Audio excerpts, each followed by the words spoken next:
Castropol, del otro lado. Marea baja. Buena ocasión para acercarse a las playas de las catedrales.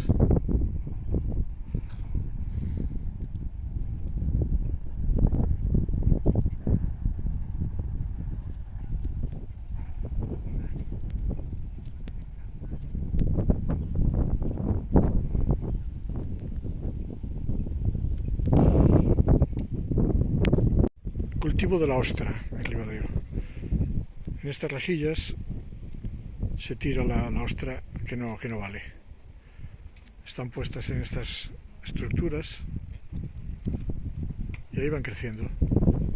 Hasta 2 años las tienen.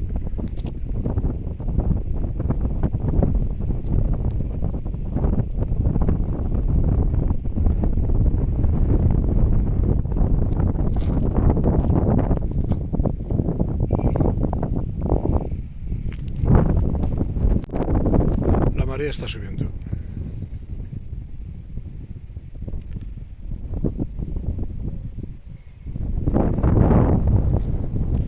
En estos barcos